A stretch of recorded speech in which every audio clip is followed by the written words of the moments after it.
नमस्कार। हिंदी क्लास में आपका स्वागत है। और आज हम हिंदी में व्याकरण में वाक्य विचार पढ़ेंगे। सबसे पहले आपको बताना चाहता हूं कि जो व्याकरण में हमने भाषा, वर्ण और शब्द, ये हमने जो व्याकरण के 3 भाग हैं, ये इनको हम पढ़ चुके हैं। आज हम वाक्य विचार पढ़ेंगे। तो सबसे पहले बात करते हैं, दो या दो से अधिक शब्दों को इस तरह से प्रस्तुत किया जाए कि वो भावों और विचारों की स्पष्ट अभिव्यक्ति हो जाए, उसे वाक्य कहते हैं। ये जो आपके सामने है, ये वाक्य की क्या है? परिभाषा है। अब इस परिभाषा को भी हमने बहुत ही अच्छी तरह समझना है। देखो भी, जो वर्ण होते हैं, वर्णों से क्या बनते हैं? शब्द बनते हैं। और शब्दों से क्या बनते हैं? वाक्य बनती है। और वाक्यों से भाषा बनती। ठीक है जी। तो वाक्य जो एक भाषा का निर्माण करते हैं। ठीक है, अब हम समझेंगे कि वाक्य की परिभाषा क्या है, वाक्य कितने प्रकार के होते हैं। ठीक है, हम सभी को ध्यान से समझेंगे। तो सबसे पहले वाक्य की जो परिभाषा को ध्यान से देखेंगे। इसमें लिखा है, देखो, दो या दो से अधिक शब्द। तो कहने का मतलब क्या है कि जो ये वाक्य हैं, किसके मेल से बनते हैं? शब्दों के मेल से बनते हैं। दो या दो से अधिक शब्द। आगे है, को इस तरह प्रस्तुत किया जाए कि भावों के जो विचार हैं, उनको स्पष्ट अभिव्यक्ति हो। हमारे जो मन में क्या होते हैं? बहुत सारे विचार होते हैं। वो शब्दों के द्वारा, है ना, शब्दों के द्वारा एक वाक्य बनता है। और वाक्यों से क्या हो जाती है? जो अपने विचार होते हैं, जो भाव होते हैं, उनकी क्या हो जाती है? अभिव्यक्ति हो जाती है। तो उसे क्या बोला जाता है? वाक्य बोला जाता है। जैसे मैं स्कूल जाता हूँ, राम किताब पढ़ता है, ठीक है, और मोहन दिल्ली जाता है। तो ये एक क्या है कि सार्थक वाक्य है। ठीक है, अब जब हम इसको वाक्य को जब दो तीन लाइनों में, है ना, दो तीन पंक्तियों में जब व्यक्त करेंगे, तो जो हमारे जो मन के विचार हैं, वो भाषा के रूप में क्या है? हमारे सामने, जब पाठक के सामने आते हैं। ठीक है, तो ये क्या है? वाक्य की क्या है? परिभाषा है। आगे बात करते हैं। वाक्य जो होते हैं सार्थक पदों का वह व्यवस्थित समूह है जिसमें पूर्ण अर्थ देने की शक्ति है। देखो, एक वाक्य जो भी कोई भी है, जैसे मैं स्कूल जाता हूं, राम दिल्ली जाता है, तो एक ये वाक्य है। इसमें क्या होता है? इसमें व्यवस्थित होता है। ये इसमें जो क्रम होते हैं, जो शब्दों के क्रमों को क्या है? व्यवस्थित रूप होता है इसका। ये नहीं है कि जो करता है वो बीच में आ रहा है ना, क्रिया पहले आ रही है। तो ये व्यवस्थित सिस्टम होता है। जैसे पहले कर्ता आएगा, फिर कर्म आएगा, फिर क्या आएगी? क्रिया आएगी। दूसरा, ये इसका जो समूह होता है शब्दों का, पदों का, वो क्या होता है? सार्थक होता है। सार्थक का मतलब ये है कि इसका कोई ना कोई अर्थ जरूर निकलता है। ठीक है, और ये पूर्ण अर्थ देने की क्या रखता है? शक्ति रखता है। कहने का मतलब है, जब शब्दों का जब सार्थक समूह एक वाक्य बनाएगा, तो उसमें क्या है? कोई ना कोई जो भाव है, विचार है, उस विचार को प्रकट करने की क्या होती है? शक्ति होती है। पहले भी ये आ गया कि ये जो वाक्य होते हैं, ये सार्थक शब्दों का क्या है? एक समूह है ना। जो शब्दों के समूह से ही क्या बनती है? क्या बनते हैं? वाक्य बनते हैं, और वाक्यों से भाषा बनती है।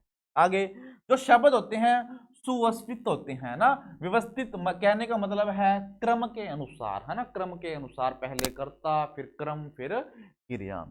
ठीक है, आगे है, अर्थ और भाव में समायोजन। कहने का मतलब क्या है? जो इसका कोई भी जो वाक्य है, उसका कोई ना कोई अर्थ जरूर निकलता है। भाव का मतलब है विचारों की अभिव्यक्ति, है ना। कोई भी वाक्य है, उसे जब प्रकट किया जाता है, तो विचार, है ना, जो कोई भी विचार है, वो पाठक के सामने रखे जाते हैं। ठीक है जी। तो आगे बात करते हैं वाक्य के अंग। ठीक है, आगे बहुत बार प्रश्न आते हैं कि वाक्य के अंग कितने होते हैं। तो वाक्य के अंग कौन कौन से हैं, ये आपको ये तो पता होना चाहिए कि कितने हैं, तो वाक्य के अंग कितने हैं। ठीक है, अब कौन से हैं? पहला है उद्देश्य और दूसरा है विधेय। पहला है उद्देश्य और दूसरा है विधेय। अब ये तो हमें पता लग गया कि दो होते हैं। अब हमें यह भी पता होना चाहिए कि उद्देश्य क्या है और विधेय क्या है। उद्देश्य को जानेंगे क्या है, जिसके बारे में बात कही गई हो। ठीक है, जिसके बारे में बात कही गई हो वो क्या होता है, वो उद्देश्य होता है। आगे है, ये वाक्य के शुरू में होते हैं, ये वाक्य के शुरू में होते हैं, ये कर्ता के रूप में होते हैं, और ये संज्ञा, सर्वनाम, विशेषण के रूप में हो सकते हैं।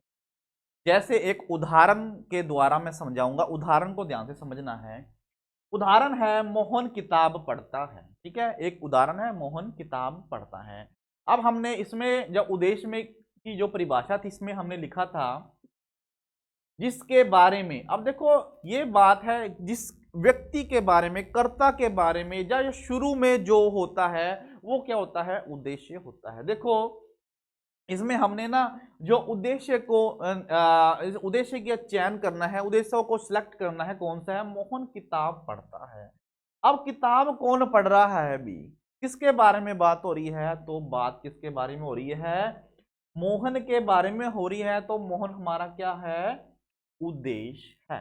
ठीक है, जिसके बारे में बात कही गई हो, तो बात मोहन के बारे में है, तो क्लियर हमें पता लग रहा है कि उद्देश्य क्या है, इसमें मोहन है। आगे देखो, यह कर्ता के रूप में होता है। कर्ता जो क्रिया करता है वो क्या होता है, कर्ता होता है, इसलिए मोहन क्या है, कर्ता है। ठीक है, और मोहन करता है, और मोहन का रूप क्या है, जो वाक्य के रूप में क्या है, उद्देश्य। ठीक है, और ये संज्ञा, सर्वनाम, विशेषण के रूप में। अब मोहन क्या है, मोहन क्या है, एक संज्ञा है। ये भी बात हमारी क्लियर होगी। आगे आते हैं, मेरा भाई मोहन किताब पढ़ता है। अब थोड़ा सा उदाहरण को बदल दिया गया है, थोड़ी सी उदाहरण को बड़ी कर दिया गया है। मेरा भाई मोहन किताब पढ़ता है। ठीक है, अब देखो इसमें एक जो रेखा खींची गई है, मेरा भाई। ये मेरा भाई क्या है, हमें ये तो पता है कि जो मोहन है वो करता है ना। अगर मोहन करता है तो मोहन क्या है, उद्देश्य है। ठीक है, अब मेरा भाई, मेरा भाई क्या है, मेरा भाई मोहन किताब पढ़ता है। ठीक है, तो मेरा भाई जो उद्देश्य क्या है, ये मोहन है। ये जो मेरा भाई क्या होगा, उद्देश्य वर्धक होगा, या उद्देश्य का विस्तार हम कह सकते हैं। ठीक है, उद्देश्य का विस्तार कौन कर रहा है, एक शब्द कर रहा है, मेरा भाई। ठीक है, हमें पता है मोहन क्या है, मोहन क्या है, उद्देश्य है वाक्य में। ठीक है, और मेरा भाई क्या है, उद्देश्य का विस्तार हो रहा है। ठीक है, ये नहीं लगाना, ये ऐसे नहीं है कि मैंने अब शुरू में लिखा था, ये वाक्य के शुरू में होते हैं। ठीक है, वाक्य के शुरू में तो होते हैं, लेकिन हमें ये भी पता होना चाहिए कि भी कर्ता कौन है। कर्ता मेरा भाई नहीं है, कर्ता वाक्य में क्या है, मोहन है। ठीक है जी, तो मेरा भाई क्या है, उद्देश्य का विस्तार है, और मोहन क्या है, ठीक है जी। आगे बात करते हैं, आगे है जो वाक्य का दूसरा अंग, विधेय। वाक्य का दूसरा अंग विधेय है। उद्देश्य के बारे में जो कहा गया है, ठीक है, वो क्या है, विधेय कहलाता है। उद्देश्य के बारे में जो भी बात कही जाती है, जैसे मोहन किताब पढ़ता है, तो पढ़ता क्या है, विधेय हो गया। ठीक है, आगे देखो, मोहन किताब पढ़ता है, उदाहरण ये है, मोहन किताब पढ़ता है। इसमें हमें विधेय को पहचानना है, कौन सा है। देखो ये मोहन है, ठीक है, ये क्या है, करता है। अब ये करता है तो ये क्या हो गया, हमारा उद्देश्य हो गया। ठीक है, और पढ़ता है, ये हमारा क्या हो गया, ये हमारा विधेय हो गया। आगे समझो, ये जो किताब है ना, किताब क्या है, ये किताब क्या है, ये कर्म है। किताब क्या है, कर्म है। ठीक है, तो हमें विधेय को विधेय के इसको देखना है कि इसमें वाक्य में जो विधेय कौन सा है, इसका जो चयन करना है, हमने चुनना है। तो पढ़ता है वो क्या है, विधेय है। आगे देखो, कई बार क्रिया के साथ क्रिया विशेषण, हाँ, कई बार क्रिया के साथ क्रिया विशेषण भी आ जाते हैं, उन्हें विधेय का विस्तार कहते हैं। ऐसे शब्द आ जाते हैं जो क्रिया की क्या बताते हैं, विशेषता बताते हैं, तो उन्हें क्या बोलते हैं, उन्हें विधेय का विस्तार बोलते हैं। अब देखो, ध्यान से देखो, मोहन किताब धीरे धीरे पढ़ता है। अब हमें ये तो पता है कि जो ये पढ़ता है ये क्या है, ये हमारा विधेय है, ठीक है। विधेय कह सकते हो और क्रिया भी है। अब इसकी विशेषता बता रहा है कि धीरे धीरे, है ना, तो धीरे धीरे क्या है हमारा, विधेय विस्तार कह सकते हो या विधेय वर्धक कह सकते हो, ठीक है। क्यों? क्योंकि ये क्रिया की क्या बता रहा है, ये क्रिया की विशेषता को बता रहा है, ठीक है जी। आगे है, आगे बात करते हैं वाक्य के तत्व, ठीक है। बहुत बार पूछा जाता है कि वाक्य के जो तत्व हैं वो कितने होते हैं और कौन कौन से होते हैं, ये भी पूछा जाता है।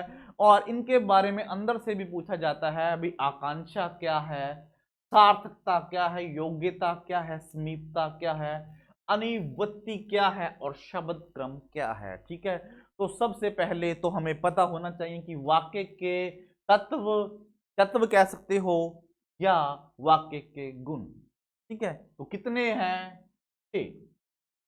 कितने हैं, 6।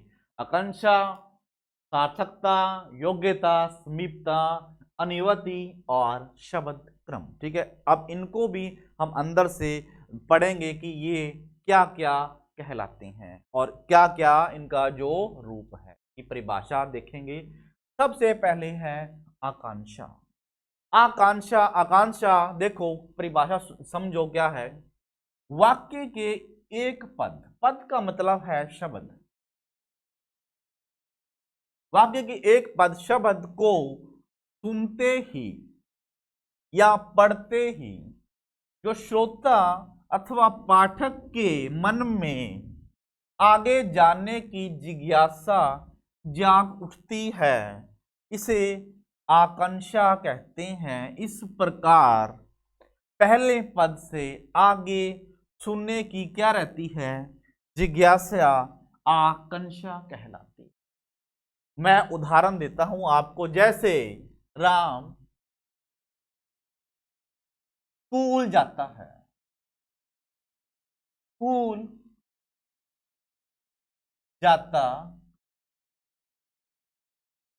अब एक ये पूरा वाक्य है, ठीक है।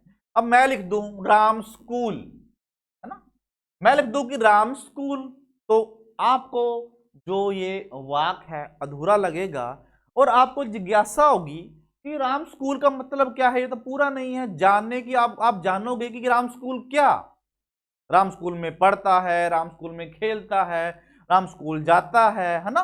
तो पढ़ने क्या है, जानने की जो आकांक्षा है ना, मतलब कि ये जो कह सकते हो कि वाक अधूरा है।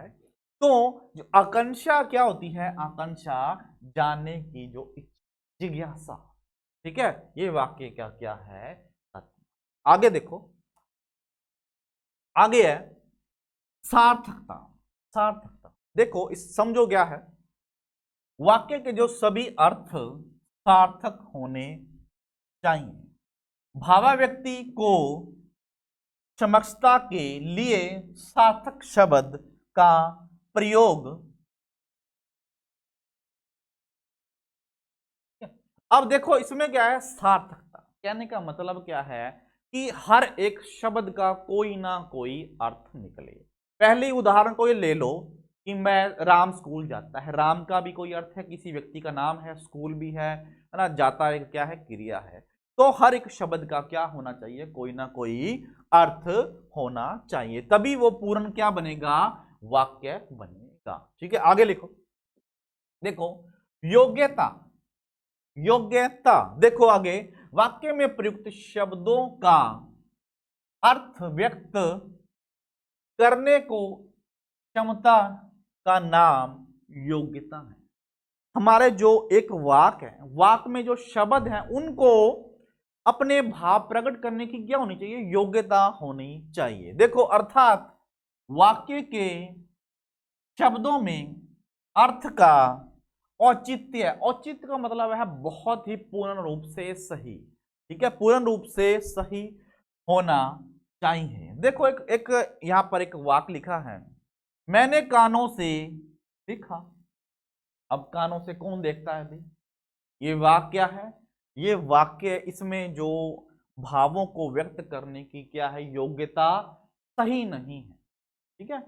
देखो दूसरी इनको सही करके कैसे लिखा है, ये सार्थक नहीं है, कानों से, कानों से नहीं जाता। कहने का मतलब क्या है, मैंने कानों से देखा, ठीक है, कानों से कभी भी देखा नहीं जाता, ठीक है, कानों से क्या जाता है, कानों से सुना जाता है, ठीक है, कानों से कभी भी देखा नहीं जाता। तो कहने का मतलब है ये जो पद है, ये शब्द हैं, वाक्य की जो अपने वाक्य में जो विचार है ना, भाव है, उनको प्रकट करने की जो योग्यता है इस पदों में, इस शब्द में नहीं है। कहने का मतलब है ये शब्द क्या है, अयोग्य है, ठीक है।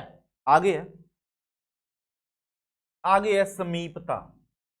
क्या है, समीपता। समीपता को देखो, वाक्य में प्रयुक्त शब्दों में समीपता का औचित्य, औचित्य मैंने पहले ही बताया था कि ठीक, बहुत ही पूर्ण रूप से होना चाहिए, अर्थात वाक्य के परस्पर जो शब्द हैं एक दूसरे के समीप होने चाहिए। समीप का मतलब ही है नजदीक, नेड़े होने चाहिए। जैसे मैंने एक शब्द लिख दिया, मैंने वही उदाहरण को लेते हैं, जैसे राम यहां लिख दिया, स्कूल जाता है। देखो इतने उतने दूर शब्द लिख दिए है ना, तो मैं इसको पूर्ण वाक्य कहूंगा, नहीं कहूंगा। क्यों, इसमें समीपता नहीं है, ठीक है, समीपता मतलब कि नेड़ता नहीं है, संबंध नहीं है एक शब्द का दूसरे शब्द के साथ।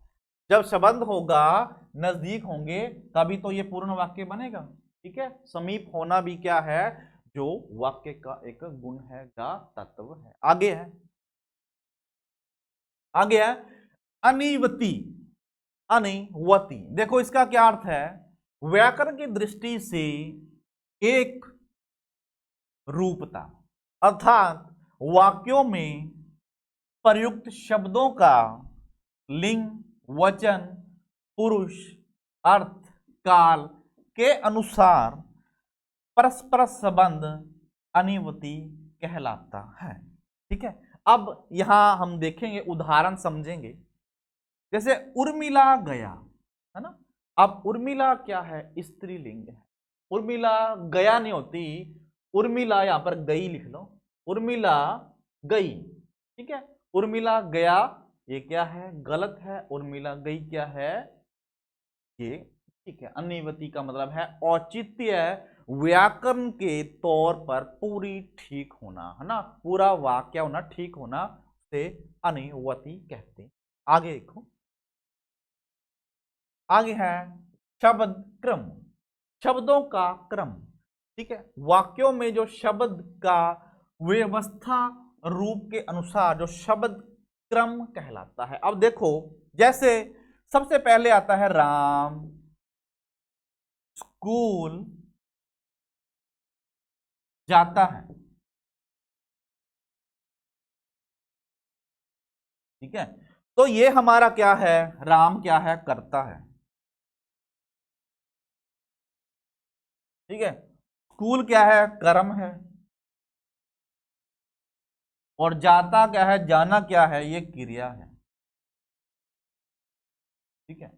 अगर मैं लिख दूं स्कूल राम जाता है, या लिख दूं जाता राम स्कूल है, तो क्रिया को पहले ले आऊं, कर्म को बीच में रख दूं, कर्ता को मैं जो पीछे ले आऊं, तो ये क्या हो जाएगा, ये वाक्य है, ये क्या हो जाएगा, व्यवस्थित रूप में नहीं होगा, है ना, तो वाक्य गलत हो जाएगा। सीधी सी बात है। अगर वाक्य को सही लिखना है तो पहले कर्ता, फिर कर्म, फिर अंत में क्रिया, तो यही क्या हो जाता है, शब्दों का क्रम, ठीक है।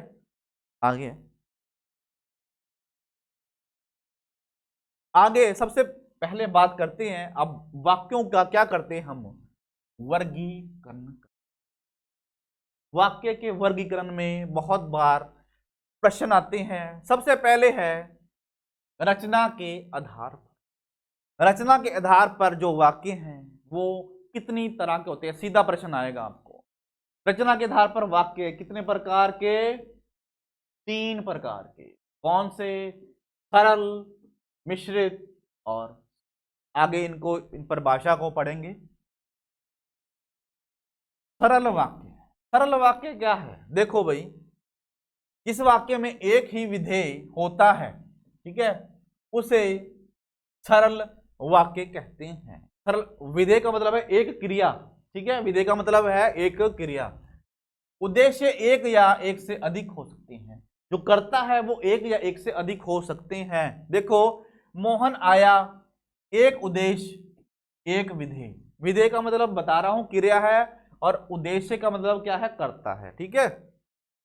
अध्यापिका और अध्यापक पहुंच गए, 2 उद्देश्य हैं और एक क्या है, विधेय है, ठीक है। अध्यापिका और अध्यापक 2 क्या हो गए, कर्ता हो गए, ठीक है। इनको ही क्या बोला जाता है, उद्देश्य भी कहते हैं, आपको पता ही है। आगे है राधा, पीटर और सलीम आ गए, ठीक है। अब देखो, 3 उद्देश्य हैं, 3 उद्देश्य मतलब कि 3 क्या है, कर्ता है, गए, आ गए, एक क्या है, विधेय है। आगे देखो, यह सरल वाक्य है। सरल वाक्य क्यों है, कभी कभी सरल वाक्य उद्देश्य और विधेय के विस्तार के कारण लंबा हो जाता है, लेकिन उसमें क्रिया क्या रहती है, एक ही रहती है। क्रिया एक ही रहती है और कर्ता या उद्देश्य एक या एक से अधिक हो जाते हैं, उसे क्या बोलते हैं, सरल वाक्य। सीधा सा मतलब है कि एक क्रिया और उसमें जो कर्ता है वो एक या एक से अधिक हो सकते हैं, ठीक है। आगे है, आगे है मिश्रित वाक्य। मिश्रित वाक्यों को ध्यान से समझना है। जिस वाक्य में एक प्रधान वाक्य है, ठीक है, एक वाक्य होगा, प्रधान होगा, और एक या एक से अधिक उपवाक्य हों, ठीक है। जैसे एक प्रधान होगा, उसके बाद एक क्या हो जाता है, एक एक प्रधान और एक उपवाक्य हो जाता है। उस वाक्य के साथ मिश्रित वाक्य, उसे उस वाक्य के साथ, यहां पर लिख लो, उस वाक्य के साथ उसे मिश्रित वाक्य कहा जाता है। अब उदाहरण को समझेंगे। पहली उदाहरण है, मैंने कहा था कि वह वही खेलेगा। मैंने कहा था कि वह वही खेलेगा। अब हमें पहचानना है कि प्रधान वाक्य कौन सा है और उपवाक्य कौन सा। देखो, अभी प्रधान वाक्य पहचानना है। जो प्रधान वाक्य होता है ना, वो मुख्य होता है, और जो दूसरा उपवाक्य होता है वो क्या होता है, आश्रित हो सकता है, आश्रित होता है, ठीक है। उस पर क्या, दूसरे पर क्या होता है, आश्रित होता है, उसके बिना अधूरा होगा। आप समझो ध्यान से। मैंने कहा था, ठीक है, मैंने कहा था, क्या है ये, आगे समझो। वह नहीं खेलेगा, वह नहीं खेलेगा, ठीक है। अब बात को समझो। अगर मैं सीधा सीधा बताऊं तो देखो, मैंने कहा था, ये क्या है, प्रधान वाक्य है। वह नहीं खेलेगा, ये क्या है, उपवाक्य। क्यों है, समझो। वह नहीं खेलेगा मतलब क्या है, वह नहीं खेलेगा, बात पूरी नहीं हो रही। वह नहीं खेलेगा, कोई बात पूरी नहीं हो रही, और ये क्या है, हमारा उपवाक्य या आश्रित वाक्य, ठीक है। अब इसको जब कंप्लीट करना है, इसको पूर्ण करना है, तो हमें किसका सहारा लेना पड़ेगा, वो जो हमारा क्या है, प्रधान वाक्य है, उसका सहारा लेना पड़ेगा। देखो, मैंने कहा था कि वह नहीं खेलेगा। अब जो यह शब्द है, ये वाक्य है, वह नहीं खेलेगा, इसको पूरा करने के लिए हमें प्रधान वाक्य का सहारा लेना पड़ा, तभी ये इसकी जो सेंस है तभी क्लियर हो रही है। नहीं, हमें नहीं, वाक्य पहले जब हम इसको अकेला पढ़ते हैं तो हमें पता नहीं लग रहा कि वाक्य क्या कहना चाहता है। वह नहीं खेलेगा मतलब क्या है, मैंने कहा था कि वह वह वही खेलेगा। मैंने कहा था कि वह वही खेलेगा। और बार मैंने जो वही शब्द है, मैं ये बोलना थोड़ा भूल गया। मैंने कहा था वह वही खेलेगा, वह वही खेलेगा मतलब, ठीक है। तो इसको कौन पूरा कर रहा है, मैंने कहा था। आगे है, मैंने पूछा कि तुम कहां गए थे। मैंने पूछा कि तुम कहां गए। अब देखो इसमें देखो, मैंने पूछा कि तुम कहां गए थे। अब इसमें भी वही है, तुम कहां गए थे, मतलब ये क्या है, ये भी वाक्य है, अधूरा है। और इसको ये क्या है, हमारा उपवाक्य है। अब इसको जब पूरा करना है तो किसकी सहारा लेना पड़ेगा, मैंने पूछा। ठीक है, मैंने पूछा कि तुम कहां गए थे। ठीक है जी। तो ये मैंने पूछा क्या हो गया, ये हमारा क्या हो गया, हमारा प्रधान वाक्य हो गया। ठीक है, और तुम कहां गए थे, ये कौन सा हो गया, उपवाक्य हो गया। ठीक है जी। और इसके तीन भेद होते हैं, कौन कौन से, ठीक है, ये संज्ञा आश्रित होते हैं, विशेषण आश्रित होते हैं, और क्रिया आश्रित होते हैं।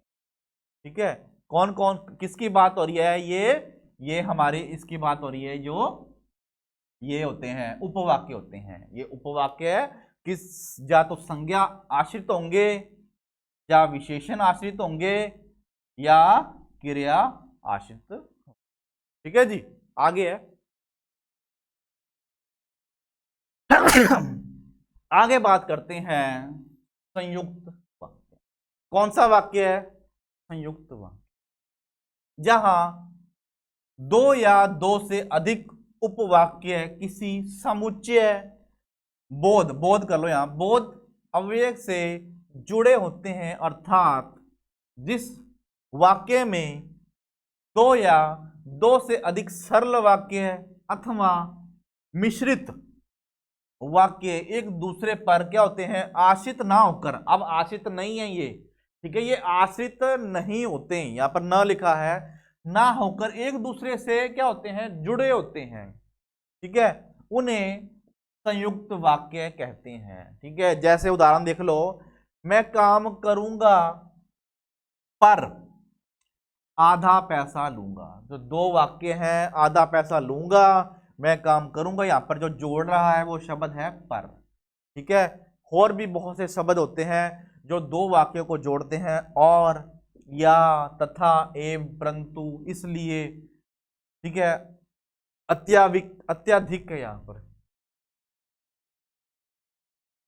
ठीक है, ठीक है, इन शब्दों का क्या होता है, प्रयोग होता है संयुक्त वाक्य बनाने के।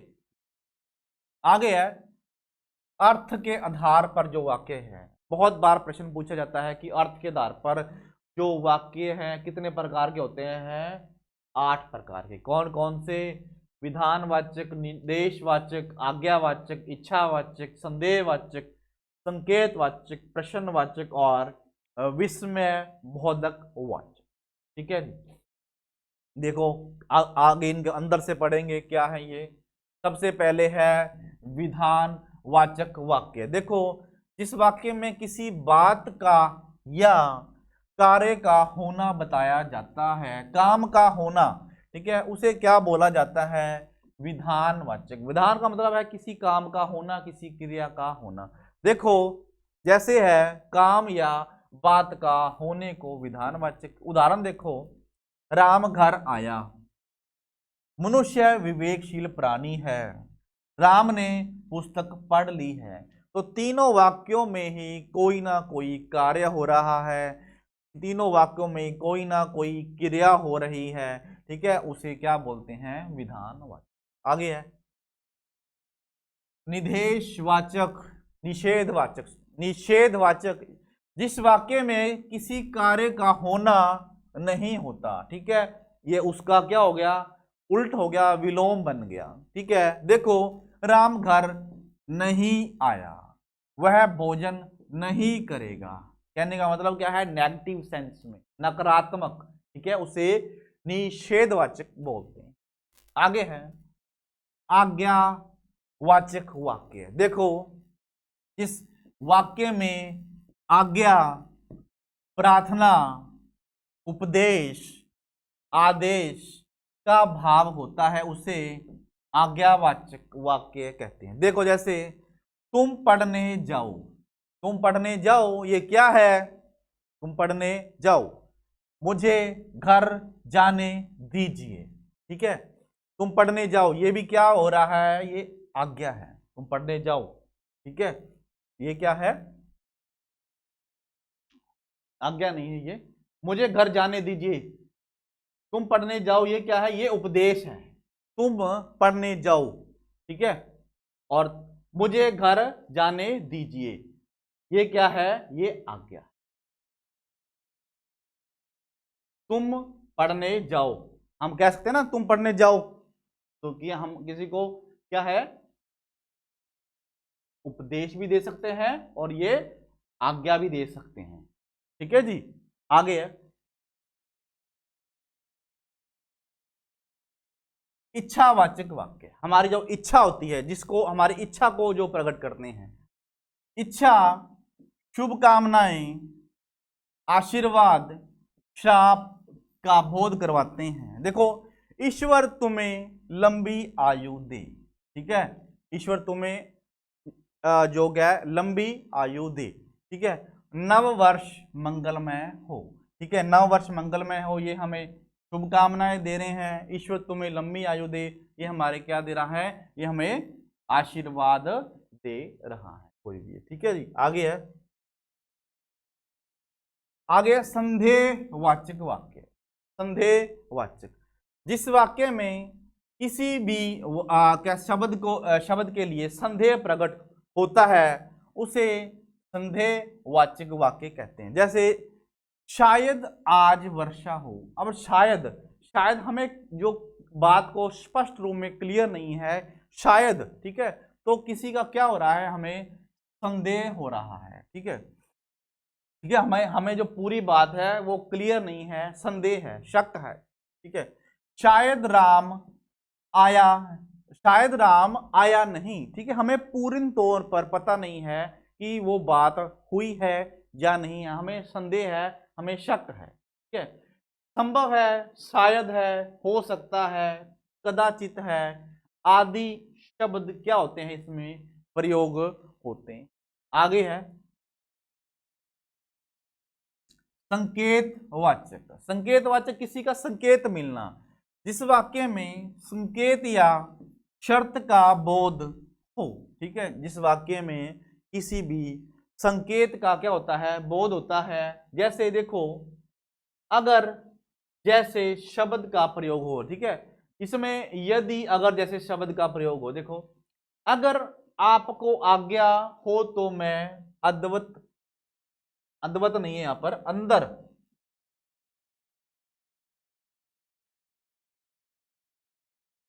अगर आपकी लिख लो, अगर आपकी आज्ञा हो तो मैं अंदर आ जाऊं।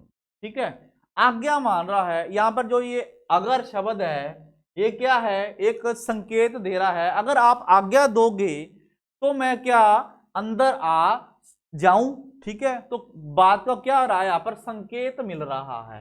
ठीक है, संकेत शब्द के लिए अगर और यदि। ठीक है, जैसे शब्दों का क्या किया जाता है? प्रयोग किया जाता है। ठीक है जी, आगे प्रश्नवाचक वाक्य। प्रश्नवाचक वाक्य, जिस वाक्य में प्रश्न का बोध होता है, जिस वाक्य में प्रश्न का बोध होता है, वह प्रश्नवाचक वाक्य कहलाता है। जैसे क्या वह कल आएगा? ठीक है, इसमें क्या है? प्रश्न पूछा जा रहा है। और देखो, तुम स्कूल क्यों नहीं गए? इसमें भी क्या है? प्रश्न पूछा गया है। आगे है विस्मय बोधक या विस्मय वाक्य है। देखो इसमें देखो, जिस वाक्य में विस्मय, आश्चर्य, हर्ष, शौक, प्रशंसा, घृणा, संबोधन का बोध होता है, उसे विस्मय वाचक वाक्य कहते हैं। जैसे वाह, तुम्हारा मैच बहुत ही कमाल का है। ठीक है, वाह तुम्हारा तुम्हारा मैच तो बहुत ही कमाल का था, कमाल का था। ठीक है, तो कहने का मतलब क्या है, इसमें जो हर्ष की बात हो रही है, बहुत कमाल का, बढ़िया। ठीक है, हर्ष की, खुशी की बात हो रही है। ठीक है, वाह तुम्हारा मैच तो बहुत ही कमाल का था, खुशी की बात हो रही है। ठीक है जी, आगे है, आगे है क्रिया के आधार पर वाक्य का वर्गीकरण। क्रिया के आधार पर वाक्य का वर्गीकरण। सबसे पहले बात करते हैं कि कितने प्रकार के होते हैं, ये 3 प्रकार के, कर्ता, कर्म और भाव। ठीक है, कर्ता, कर्म और भाव। आगे है, आप यहां कृतवाचक लिख लो, यहां पर ये सही नहीं लिखा हुआ।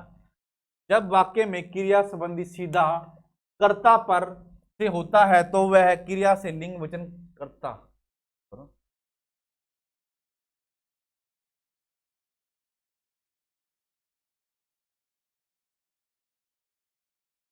इसको ठीक कर लो, कर्ता है यहां पर,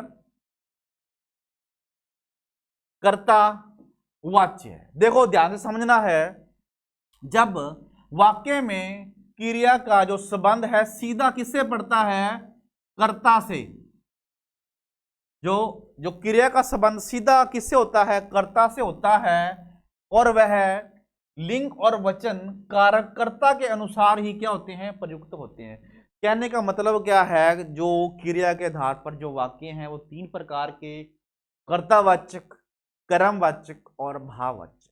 ठीक है, जो कर्तावाचक है, वाक्य में जो जो कर्ता का जो प्रभाव है ना, वो क्रिया पर पड़ता है, वो सीधा पड़ता है। और उसमें जो लिंग वचन होते हैं वो कर्ता के हिसाब से क्या होते हैं, बदलते हैं। उदाहरण जब हम देखेंगे तो आपको बहुत ही क्लियर हो जाएगा। देखो यहां कर्ता है राम। ठीक है, अब ये राम खाना खाता है। ठीक है, अब जो वाक्य में जो परिवर्तन होते हैं वो कर्ता के हिसाब से होंगे। ठीक है, देखो का सीधा प्रभाव कर्ता के, जो क्रिया का प्रभाव है वो कर्ता के अनुसार पड़ेगा। ठीक है, देखो राम खाना खाता है। ठीक है, राम क्या खाता है, खाना खाता है। तो खाता क्रिया तो है खाना। ठीक है, खाना, और खाना क्या है, कर्म है। और जो खाता, खाता मैंने, खाता क्या, कोई चीज को खाना। ठीक है, यहां पर खाना आप भोजन भी लिख सकते हो, राम भोजन खाता है। ठीक है, यहाँ खाता, खाता वो बात नहीं है कि थोड़ा सा इसको समझो। ठीक है, खाता मतलब कि खाने वाला। ठीक है, खाने वाला, राम खाना खाता है। तो खाता क्या है, यहां पर क्रिया है, और राम क्या है, यहां पर कर्म है। अब देखो हम मैं इसको बदल दूंगा, इसका लिंग परिवर्तन करूंगा, यहां पर सुमन कर दूंगा। सुमन खाना खाती है। ठीक है, वहां पर खाता था, यहां पर खाती कर दिया।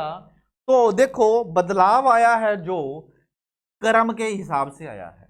जो भी बदलाव आया है वो कर्म के हिसाब से आया है। यहां राम था इसलिए खाता है, सुमन था खाती है। एक और उदाहरण देख लो, और देखो कर्म पर कोई प्रभाव नहीं पड़ा, या खाना खाना है इस पर कोई प्रभाव नहीं पड़ा। प्रभाव किस पर पड़ा है, क्रिया पर पड़ा है। किसके अनुसार पड़ा है, कर्म के, सॉरी कर्ता के अनुसार। मैंने कर्ता को बदला, क्रिया बदल गई, क्रिया का क्या बदल गया, रूप बदल गया। ठीक है, आगे उदाहरण दूसरी देखो, मैं बाजार जाता हूं। ठीक है, अब यहां पर जो कर्ता क्या है, मैं है। ठीक है, इसलिए जो क्रिया है वो क्या है, जाता हूं। अब देखो दूसरा क्या है, हम दोनों बाजार जाते हैं। ठीक है, अब देखो अगर हम दोनों हो गया, ये भी करता है, तो यहां पर पहले जाता था, अब ये क्या हो गया, जाते। जाते मतलब कि बहुवचन हो गया। ठीक है, तो कहने का मतलब क्या है, जब कर्ता का लिंग परिवर्तन किया जाता है जिसके हिसाब से, तो क्रिया भी क्या जाती है, बदल जाती है। क्रिया किसके हिसाब से बदल रही है, कर्ता के हिसाब। ठीक है, क्रिया किसके हिसाब से बदल रही है, कर्ता के हिसाब।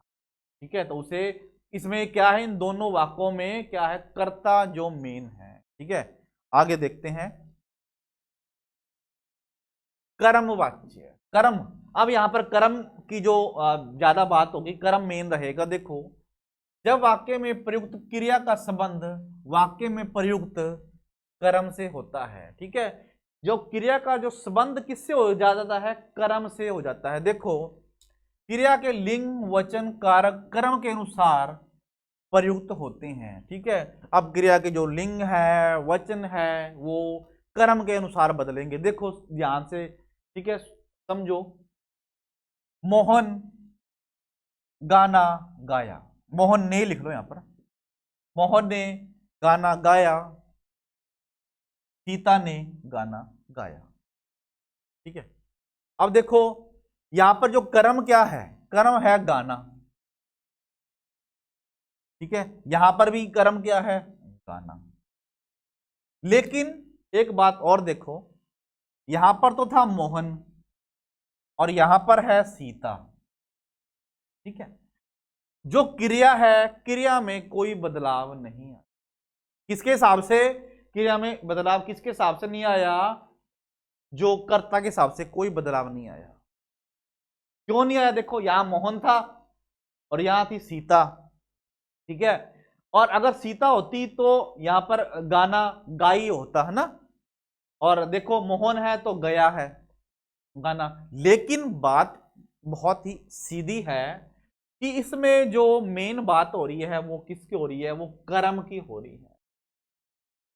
जो क्रिया है वो किसके हिसाब से, क्रिया किसके हिसाब से किसके हिसाब से प्रयोग हो रही है, कर्म के हिसाब से।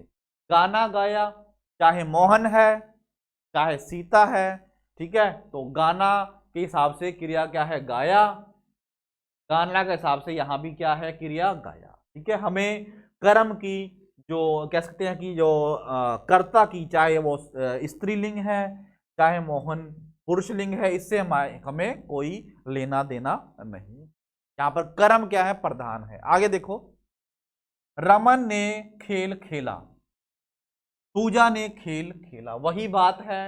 यहां पर रमन आ गया पुरुषलिंग, यहां पर पूजा आ गया स्त्रीलिंग। लेकिन देखो क्रिया नहीं बदली, क्रिया नहीं बदली, खेला खेला, यहां भी खेला है यहां भी खेला है। कैसे, क्योंकि कर्म क्या है, खेल, यहां भी कर्म खेल है यहां भी कर्म खेल है। कर्म के अनुसार जो क्रिया में क्या आया है, जो परिवर्तन आता है उसे कर्म वाच्य कहते हैं। लेकिन ठीक है, अब दोनों में क्या है, खेल, खेल के हिसाब से, कर्म के हिसाब से क्रिया लगी है खेला, खेल के हिसाब से ये दूसरे वाक्य में क्रिया लगी है खेला।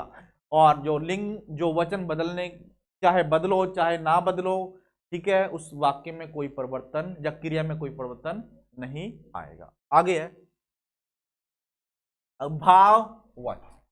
भाववाचक, देखो जब वाक्य में प्रयुक्त क्रिया भाव के अनुसार प्रयुक्त होती है, ठीक है, जो हमारी भावनाएं, जब वाक्य में भावनाओं को दर्शाया जाता है तो वो क्या होते हैं, वो भाववाच्य वाक्य कहलाता है।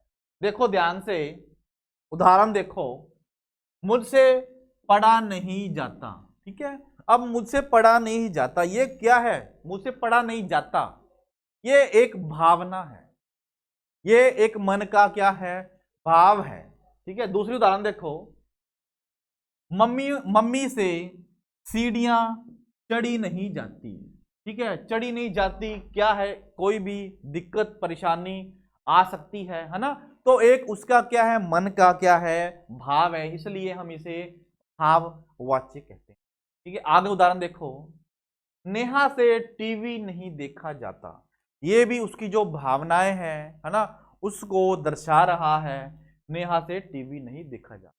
तो तीसरा हमारा क्या है, भाव, ठीक है जी। तो ये मुझे लगता है कि आपको ये तीनों जो वाक्य के क्या है, ये वाक्य के अंग हैं, ये बहुत ही अच्छी तरह आपको समझ आ गए हैं, ठीक है। आगे है, ठीक है, हाँ जी। तो इसी के साथ ही हमारी जो वाक्य की जो ये कह सकते हैं कि श्रृंखला है, या वाक्य की जितनी भी मैंने आपको उदाहरण दी हैं, वाक्य के प्रकार, वाक्य के अंग, ये जो समाप्त होते हैं, जो आज का टॉपिक यहीं समाप्त होता है, ठीक है, धन्यवाद।